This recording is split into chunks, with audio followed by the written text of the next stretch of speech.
donc grandir, mais pas grossir. Ces quelques mots de Patrick Thomas, le PDG d'Hermès, résument parfaitement le défi auquel est confrontée l'industrie française du luxe. Car s'il y a un secteur qui semble insensible à la crise économique et dont le succès dépasse clairement nos frontières, c'est bien celui du luxe. Regardez les chiffres du secteur de la maroquinerie.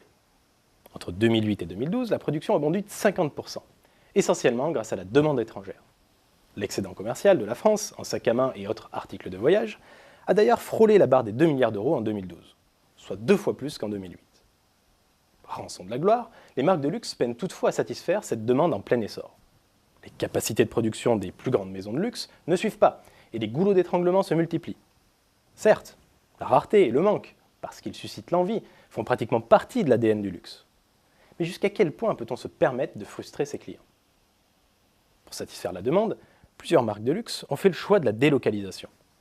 En sous-traitant ou en produisant dans des ateliers à Taïwan, en Chine ou en Roumanie, les marques produisent à moindre coût, mais surtout elles gagnent en capacité de production et en réactivité. Louis Vuitton, par exemple, emploie 600 ouvrières à Sibiu ou en Roumanie pour fabriquer des poignées de sacs à main. Mais si la délocalisation est monnaie courante dans l'industrie du luxe, rares sont les marques à l'assumer pleinement. Le risque de voir son image écornée ou la qualité de ses produits dégradée rend en effet cette stratégie bien périlleuse. D'autres groupes de luxe optent pour une croissance plus maîtrisée. C'est le cas d'Hermès. Le chiffre d'affaires du groupe devrait atteindre un record en 2012, à 3,4 milliards d'euros. Pourtant, les ventes auraient pu être encore plus élevées. Car victimes du succès de la marque, les stocks sont au plus bas et les magasins souffrent de défauts d'approvisionnement. Bref, Hermès peine à honorer ses commandes.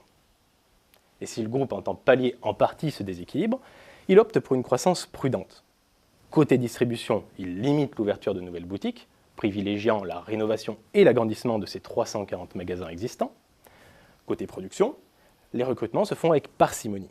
Si le groupe a annoncé début 2012 l'embauche de 250 artisans en France pour ses 2 nouveaux centres en Charente et en Isère, il entend conserver une production à taille humaine, gage de savoir-faire et de réputation.